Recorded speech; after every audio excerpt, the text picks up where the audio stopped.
When you find a real estate platform that aligns everyone in the entire company financially by making us real estate agents owners, so when the average agent wins, everyone wins, that's the secret to success.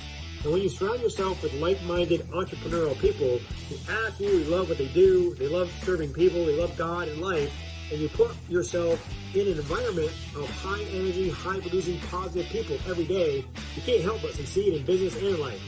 We are changing the real estate industry and changing real estate agents' lives. Welcome to the Financial Freedom Forever podcast.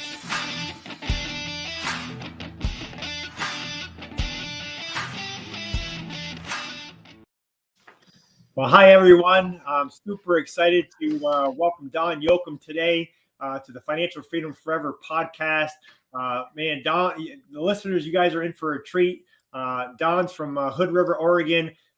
Professional athlete. We'll want to talk about that a little bit because that's a big deal. Professional real estate coach and networker. He actually grew 10 Keller Williams offices from the ground up.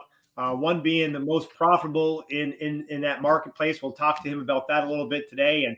And we're looking at where the topic today is going to be how to add at least one more transaction by getting more referrals from other professionals. So welcome, Don. Per month. Podcast. Per month. Exactly.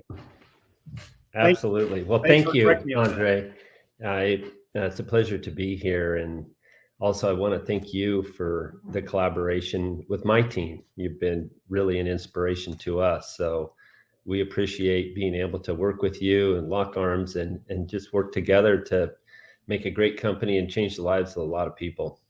Yeah, that is pretty cool about our company, right? We never really met face to face except a bunch of Zooms that we've been on with the leadership of the company, right? And you reached out to me asking for a little bit of help with your ISAs, and you know, I'm glad to help out any way we can. But we all work together, or it's all one company, one dream, one team, right? That's exactly right. Yep. So tell us a little bit. I just gave a really short snapshot of your background. Let's tell the listeners a little bit more of your history and your background, Don. Sure. Well, it's somewhat unusual for a real estate professional to come from an athletic background, although I would tell you a lot of the people that I have had in my organization succeed oftentimes do have a high-level collegiate background. And what I find in those people is that they had learned certain disciplines in the practice of whatever sport that they were participating that required them to show up every day. And when they got knocked down, to get back up. And so they exhibited a certain amount of resilience to reach, let's say high-level collegiate athletics. And I applied that in my context to windsurfing. And as it turned out, I became a 3-time national champion. I was on the Olympic team for 3 years and ultimately became a professional.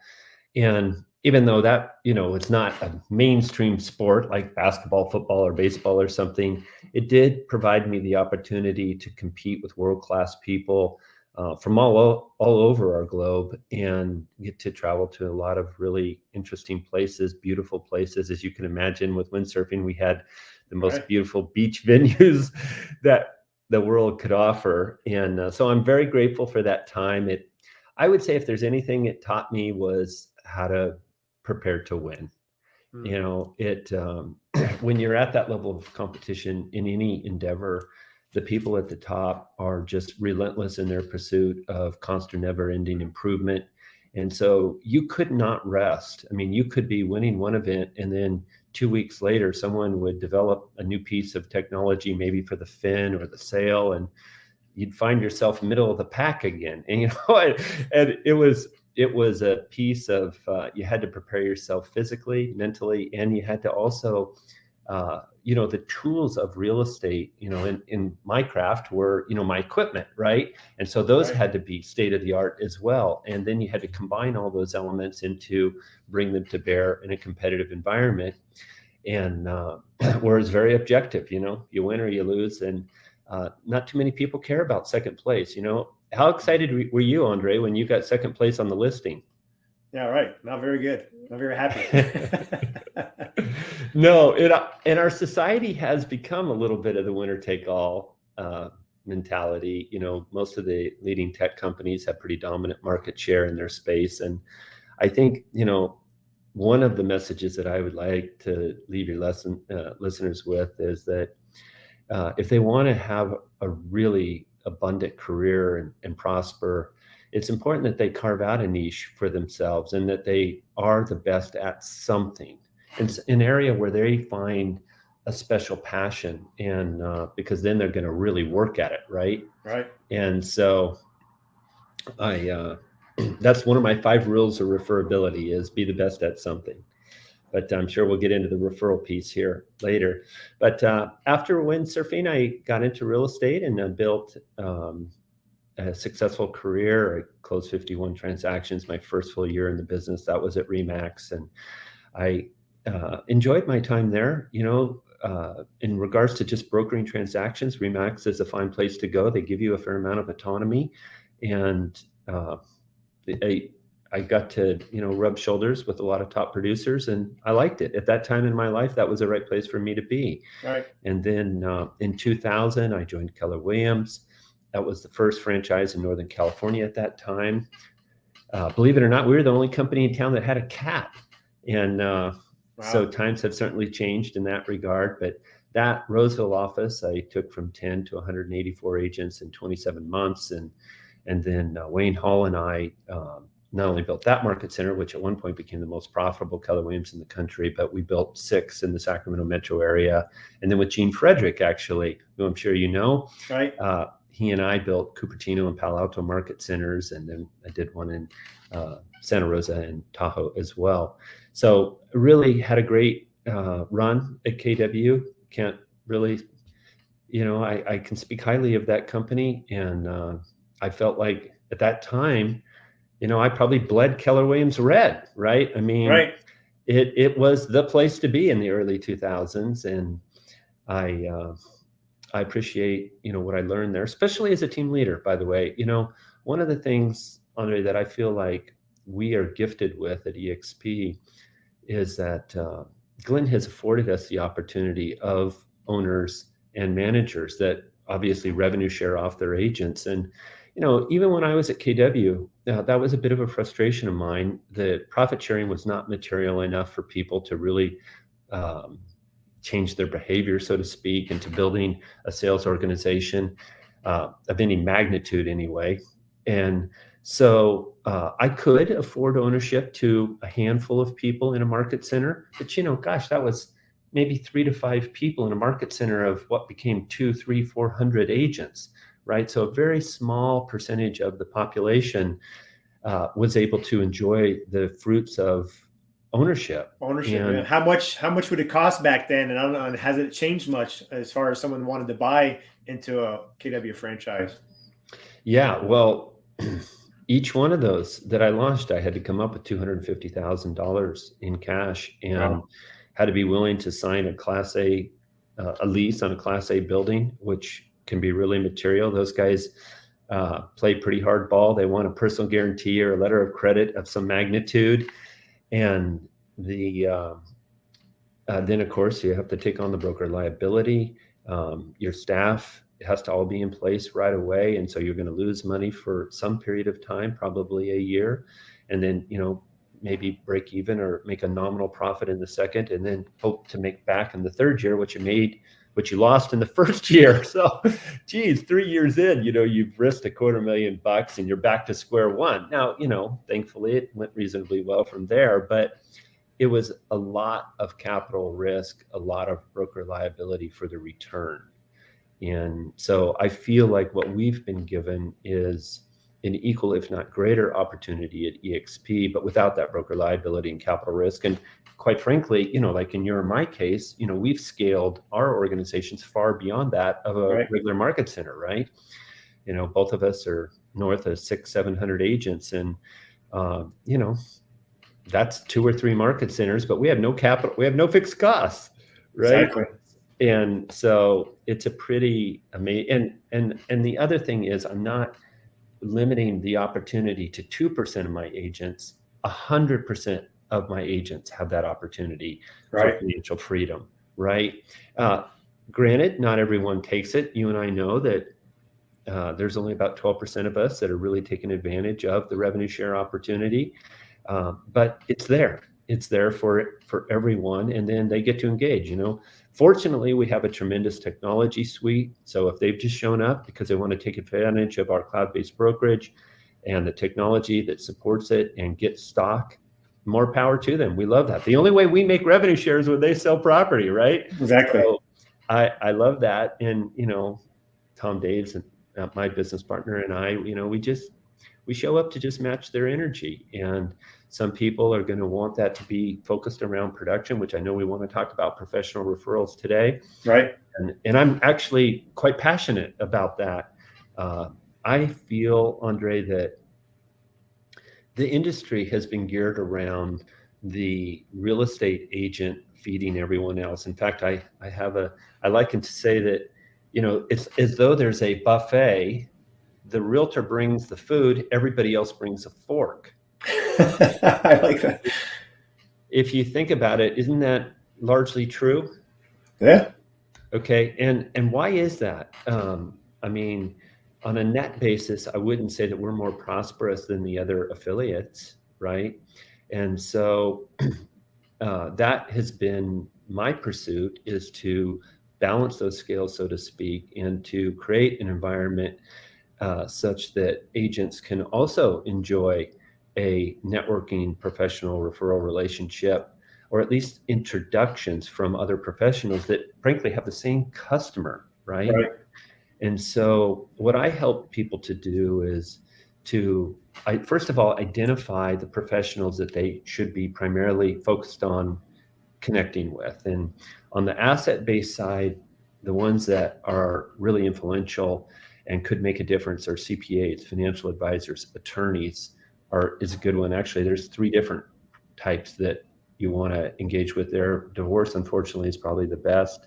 But then there's bankruptcy, and there's estate, and then lenders, insurance. And you know what a really emerging one is now is assisted living managers have become potential really great referral sources for several agents around the country. I recently interviewed a gentleman that's getting 30 deals a year from one assisted living development manager relationship that he has.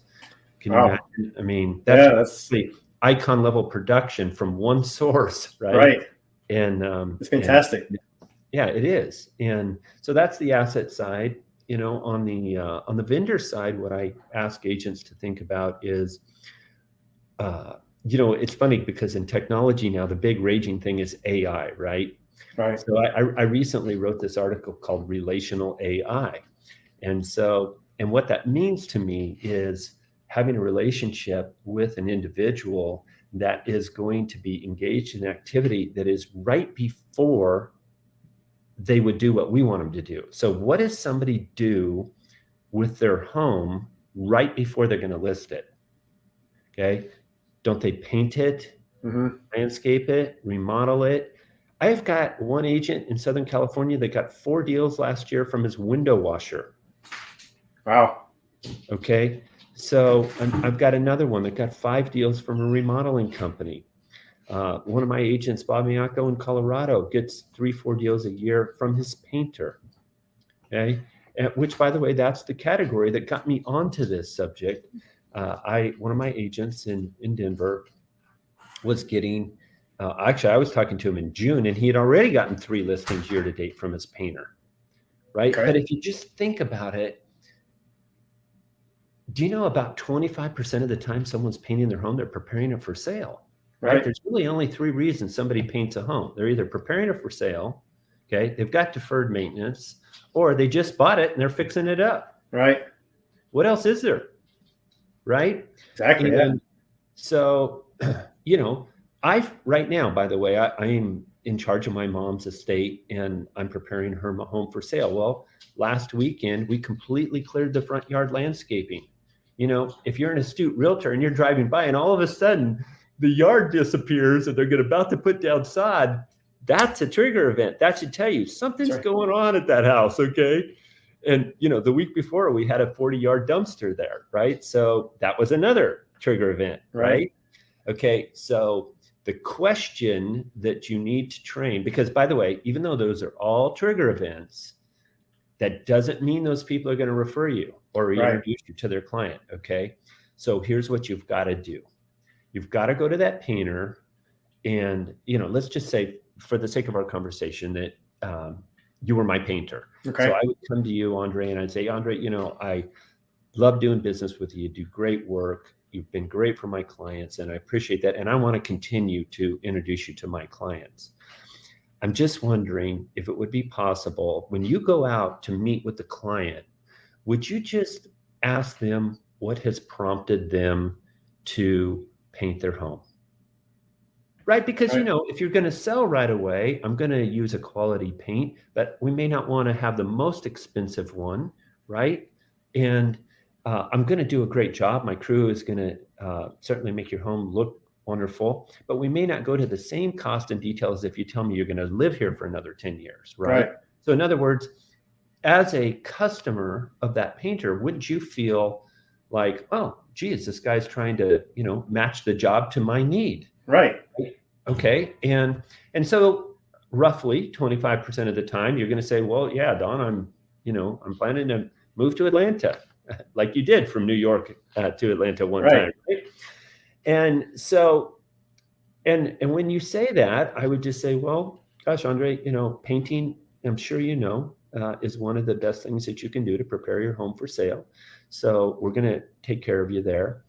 I would also tell you, though, that I have a real estate colleague that can come out at no cost or obligation to show you how to optimize your home for sale and what else you could do to get top value. And also, frankly, we have a seller's market. So he or she can also tell you what you don't need to bother with. Right. Okay. And so then if the person says yes, you do not. By the way, don't give your business cards to vendors. Make sure they have your contact information. But what happens at that point is if the person says, sure, yeah, I wouldn't mind having their information, you say, okay, great. I'll just do a quick little text introduction. It is a text introduction, not a business card, okay? Because even though the person may intend to call from a business card, they lose the card, they forget, they get busy. Right. By the way, in the process of buying a home, NAR tells us that the average consumer engages with 14 different realtors. Okay. So don't leave that to chance. The painter right then and there is going to do a text intro between that potential seller and the agent. Boom. Now you're in control of that process and you've got the dialogue, and then you go out and you do a CMA, right? Yeah, that's brilliant. Yeah, thank you. Well, it's so doggone simple, right? It's, like Jim Rohn used to say, it's easy to do and easy not to do. Yeah, right. Okay. But that very question that I'm giving you there is the question that it's phrased a little bit differently, but it's basically the question for all of the trigger events for listing a home.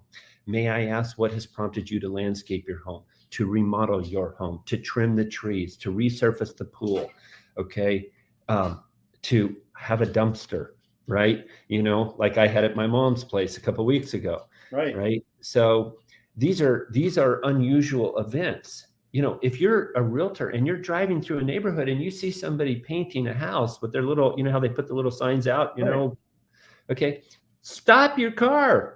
Okay, go talk to that painter and say, hey, looks like you're painting these guys' home. You have any idea what their plans are? Right? That's great. Okay. And so that's the question for the vendors. Now, for the asset-based professionals, it's a little bit different. Okay. So do you have somebody prepare your taxes? Yes. Just met her this week. Okay, wonderful.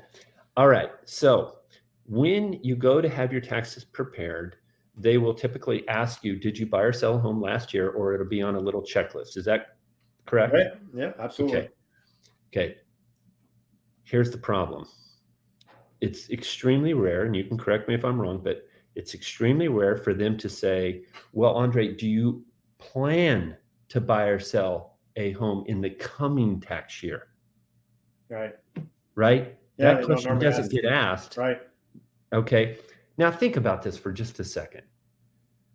You and I, as real estate professionals, we're familiar with the tax deferred exchange laws and all of this, but is the consumer really up to speed?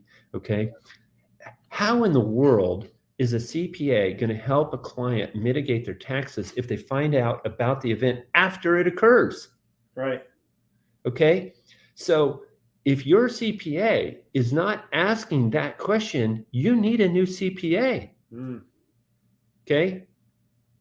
So the question is, Andre, do you plan to buy or sell a property in the coming tax year? That's it. Okay. And if they say yes, then find out a little, is it personal residence? Is it an income property? And then may I introduce you to blah, blah, blah. They could help you. Right. And so for the asset-based professionals, it's all that question of, do you intend to buy or sell in the coming year? But it is phrased a little bit differently. Like, for example, one of my pet peeves is insurance brokers, right? Because they're like parasites in our industry. They get referrals, but they never give them. Okay. And I'm generalizing a little bit. There are some good eggs out there. Okay. But I will tell you, because I've coached a good number of them, that the average decent homeowners insurance broker has 500 homeowners. Okay. Clients. Okay. Now, in years, how often would you say that somebody buys or sells a home? Is it 5, 7, 10? Yeah, usually 6 to 7 years. Okay. So if it were 6 to 7, it would make my point even stronger. But I'm going to make the math really easy and be conservative and say it's 10 even. Okay. Because, what do the insurance brokers tell you now? Oh, Don, I'd love to refer you, but I find out about it at the last minute. Okay. Well, that's true in a transaction, and it's total bunk in their business because, people may or may not be aware of it, but the insurance broker is legally obligated to renew the policy every year. Right. So they have to communicate with the client once a year, just like the CPA has to do your taxes once a year. Okay. Now, if they have 500, and this is a question, by the way, the language in that industry is how many households do they serve? So when you're interviewing an insurance broker, you would want to know how many households do you serve and what percentage of those are homeowners. You're looking for a guy that has 500 homeowners in their book of business.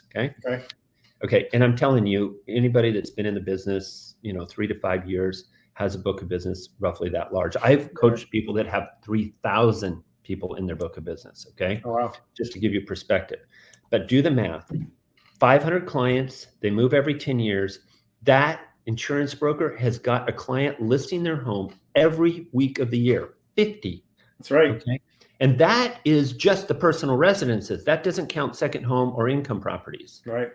Okay. So now Farmers Insurance, for example, has this thing, they call it the Farmers Friendly Review. And what that means is I'm going to call you up once a year. Hey, Andre, how's it going? And I'm going to try to upsell you into another policy. Sure. By the way, that's another great question to ask your insurance guy. How many policies do you average per client? Okay. If they average less than 1.5, they're transactional. They probably don't talk to their clients. If they average 2 or more policies, they probably do have a relationship with their clients, and they're more relational oriented. That's what you're looking for. Okay. Now, number one stipulation for doing business with an insurance broker, and by the way, the lenders have even more influence, so you can work with your lender to influence the insurance broker, right? Okay. And so qualifier number one, they have to have book business of 500. Number two, they have to have a policies per client of at least 1.5. Number three, they have to talk to the client live. And it doesn't have to be them. Like, the guy that I was coaching that had 3,000, he can't call all those clients. Right. Someone on his team. And it's okay if they have an assistant call. Okay.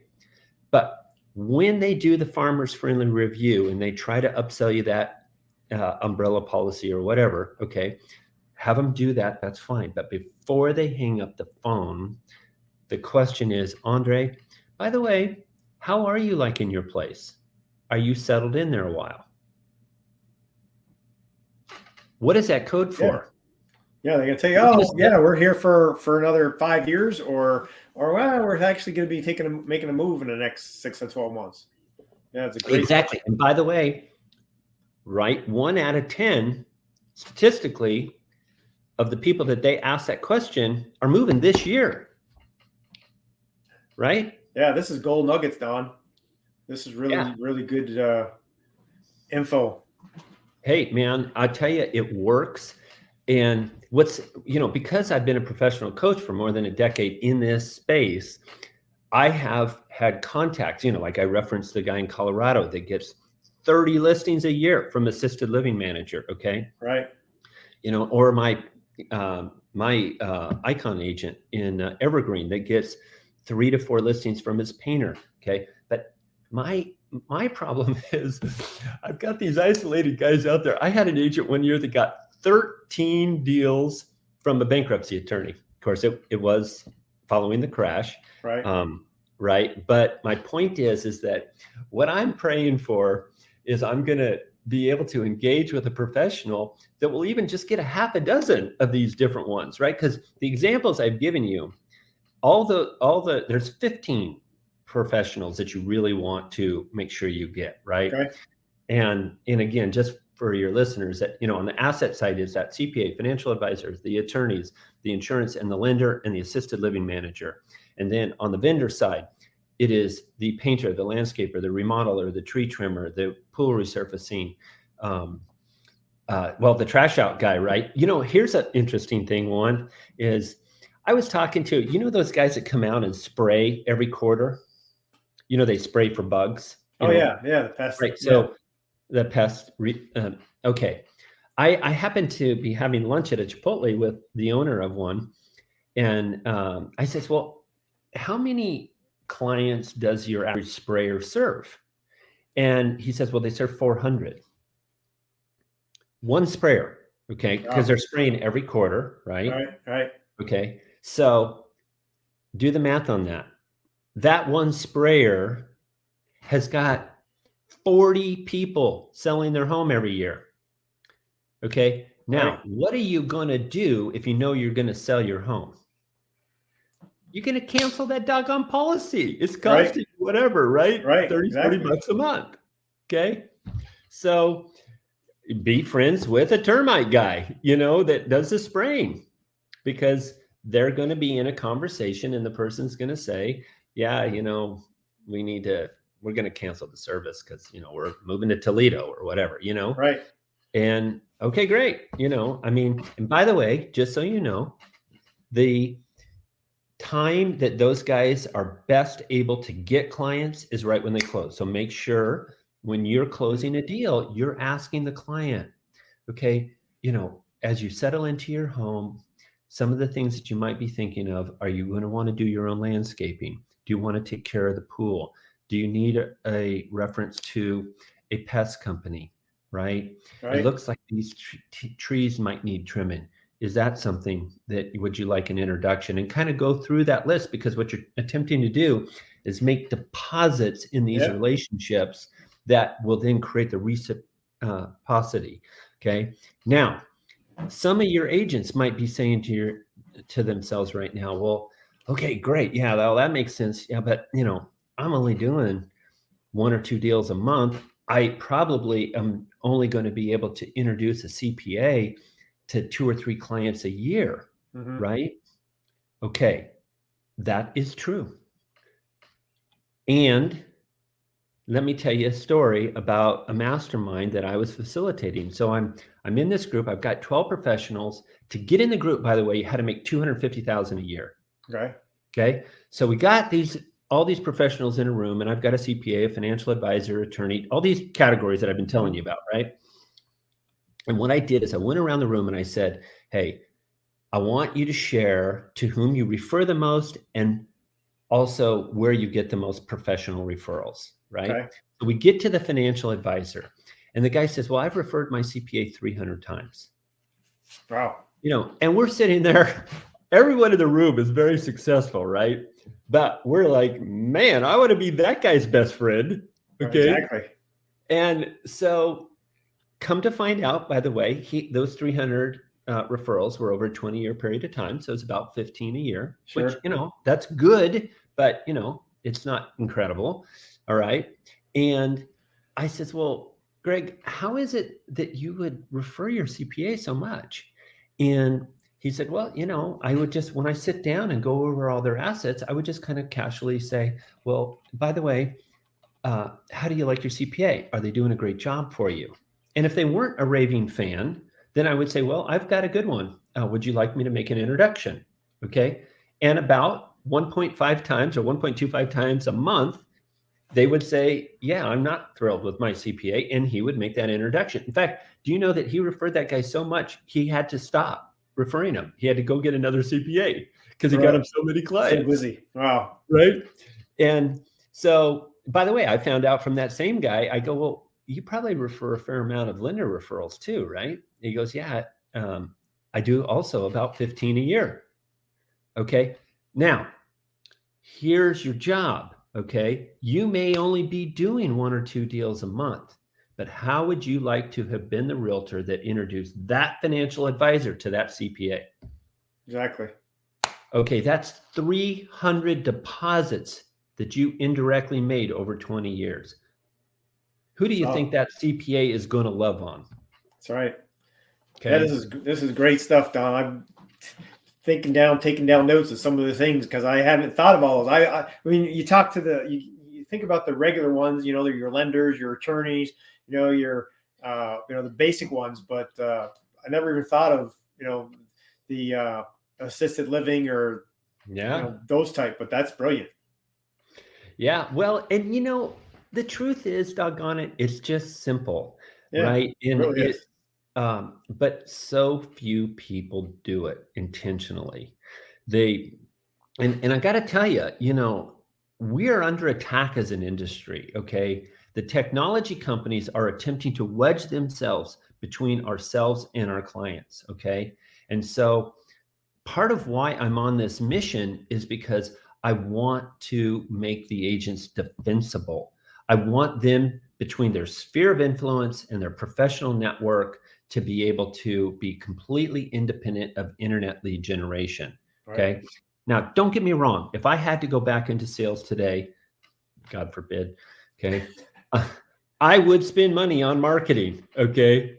But what you want to do is you want to do whatever it takes to get that wheel spinning, but slowly but surely, you want to take that prospecting time or marketing expense, and that goes down while your referrals go up, and you want to switch that equilibrium, right? Right. You always do both, right? Because you want to continue to brand yourself into the market. But if you're spending money on Zillow, whose brand are you building? Right. Not yours. Zillow's. Yeah. Okay. And let me tell you, when you have a client give you a 5-star review, you just made that client a Zillow client. That's right. Okay. So what professional networking does is it complements a sphere of influence, relationship-based business. And it gives, my goal is between someone doing one deal, at least a deal a month from their professional sphere, at least one deal a month from their local network, right, and then one deal a month from national relocation. Okay. If you do that, you're 36 deals, and in our model, you're an icon in virtually every market in the country. Right. So you're getting your entire cap back in stock. Right. And you did, what did you spend? You did pay if you got one of those deals from an agent, you paid a referral for that. But that's the other beauty is you can't pay those professionals referral fees legally, right? Unless they're licensed. The only exception, although most people don't accept it, the attorneys are legally able to receive a referral. Right. That they rarely do. That case, though, that I told you about, the bankruptcy attorney in Denver, he did take a referral from that agent, but most attorneys don't. Yeah, you're just creating relationships with these people, and like you said, putting deposits, goodwill deposits, and helping them out. They're going to do the same back for you, especially if you're giving them the information that, like you shared to the listeners today, of how to set that up and how to coach them a little bit on what to say and how to say it. They're going to be happy to do that for you because it's a give and take relationship, and you're going to be able to help each other out. It's really good, Don. Hey, anyone listening today that you have any specific questions for Don while we have him here, please just put in the chat, and we'll go ahead and ask him before you finish up. And yeah, definitely share this post and get it out to your listeners and real estate friends for sure, because this is some really gold nuggets. Hey, Don, if anyone wants to reach out to you, if they have any questions, I don't know if you are taking on more clients for coaching and mentoring, but how would someone reach out to you if they wanted to connect with you?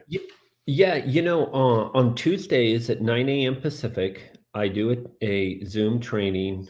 They just go to the link ProInsightWithDon.live. Maybe you can put that in the chat. So it's ProInsightWithDon.live. That's 9 a.m. That's 1 hour. And that's all based on productivity training.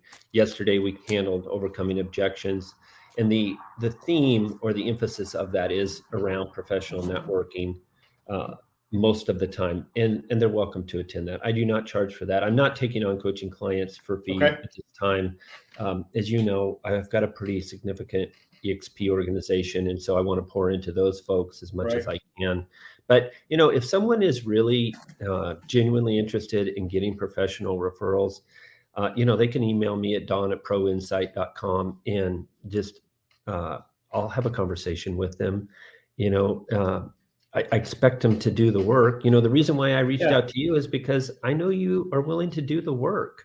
You make the calls, and there's so few people that do that. When you find those people that are willing to actually implement, then you feel like you're making a difference. And I'd like to do that. And just to leave your listeners with a couple thoughts.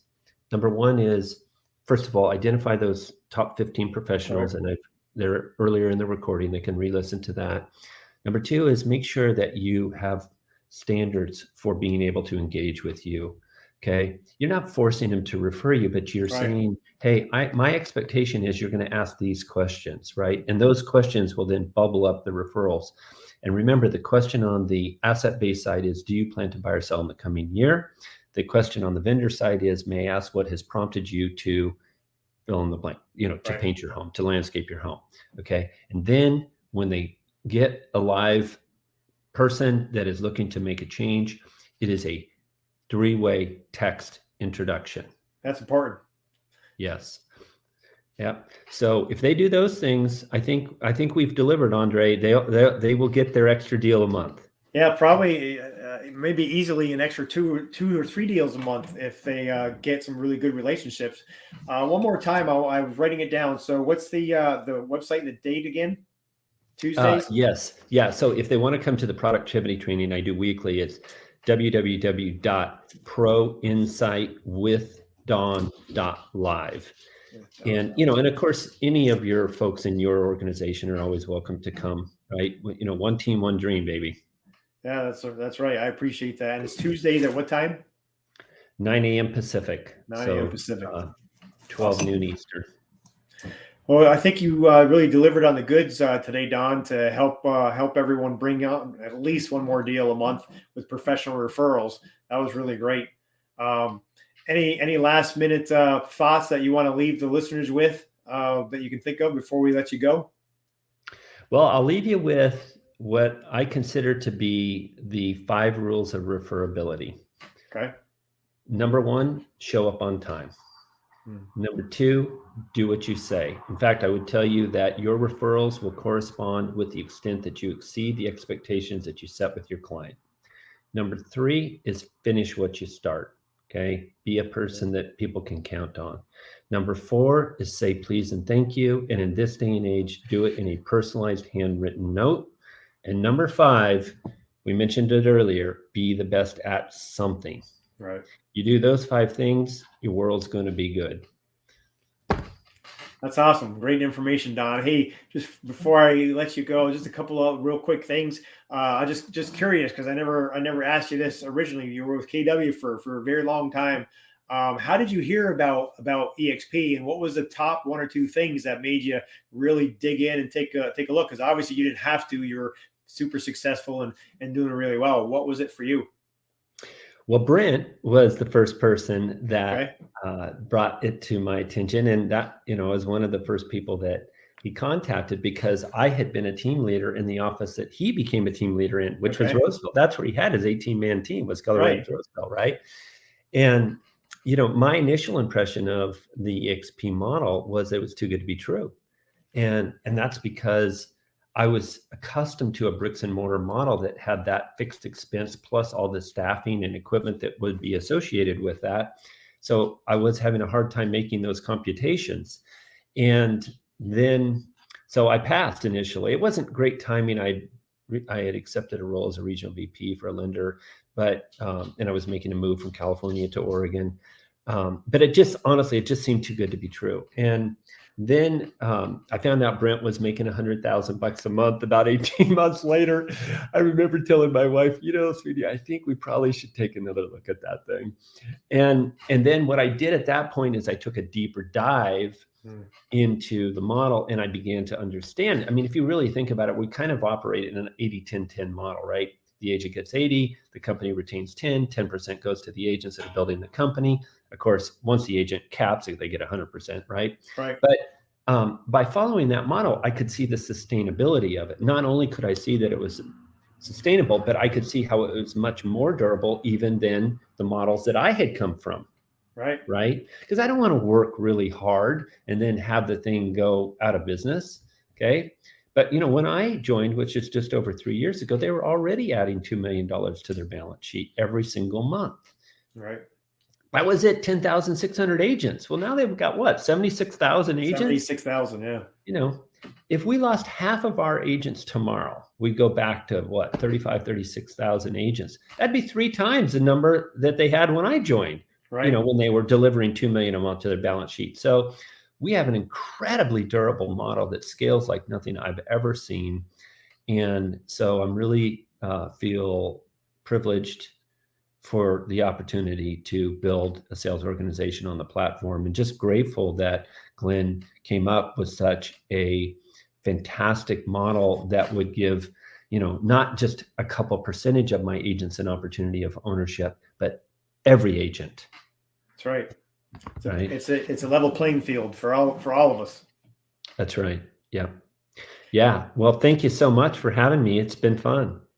Yeah, I appreciate it. Thanks for your time today, Don. I'm sure I'll see you at one of the next live events. My very last question before I let you go. If you could join EXP all over again, would you do anything differently? Absolutely. Yeah. I came from the KW model where they basically, hire anybody that can fog a mirror. And that doesn't really work in our model. I believe that if it's a newer agent to join our system, they should probably join a team that has an established office so they get a lot of support and accountability. But I would really concentrate on the people that are going to gain the greatest benefit. And the people, I say, if you're an icon level producer and you're not at EXP, it's literally, it's like financial malpractice on your family. Okay. So I would be going after much higher caliber agents, especially those agents that have built small or even large production teams from day one. My organization would probably be twice the size that it is today. And, I'm not complaining. Okay. Right. But I'm just saying that I would be more intentional about my pursuit of quality professionals and build my foundation with icons as opposed to the average agent.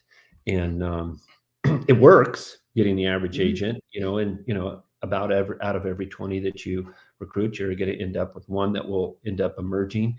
But, like you shared with me the other day, some of your biggest builders, they had learned the power. They not only did they have influence as a producer, but they had learned the power of leverage, and, and they had built production teams. Right. And so you want somebody that not only has the ability to produce, but also has now gained an understanding of leverage and succeeding through other people. And when you find that person, man, there's no better place than EXP for them. And so dig in and do everything in your power to ensure that they understand the model, because if they're not joining us, then they're doing their family a disservice. And they probably just don't understand the model. Like you said, you passed on it the first time. It wasn't perfect timing, but you didn't really dig in and do the math, right? You didn't really look at and do your due diligence. And I feel bad for a lot of people. I mean, I normally will ask people on the podcast that I interview is, hey, if you could do it all over again, what would you do differently? And 9 out of 10 say, oh man, I wish I would have joined, the first time I heard about it, or would have really dug in and did my due diligence, right away, and not kind of wait 6, 12, 2 years later when somebody else they heard it for the fourth time. And well, that delay in my part, by the way, right now is probably costing me over $100,000 a month and a couple million in stock. Yep. Okay. So at least I did it when I did it, baby. That's right. That's right. So. All right, awesome. Before we sign off, if you're a reader, what's the best inspirational book you love? Or if you're a movie watcher, what's your favorite all-time movie? Well, I'm most definitely a reader. And since we're talking about leverage, a recent book that I've read that I really encourage your folks to get is Who Not How by Dan Sullivan. Who Not How. That really will help you to understand about leverage. And I've been coached by Dan, and I really think highly of him. I got that, the 5 rules of referability, the first 4 from Dan Sullivan at Strategic Coach. So awesome. That would be where I would point people to, is Who Not How by Dan Sullivan. That'll really give you an insight into the power of leverage and succeeding with other people. Fantastic. You really gave us a lot of gold nuggets today, Don. I appreciate your time, and thanks again. And we'll see you again soon. Yeah. Hopefully Cabo. Sir, take care. All Thank right. you.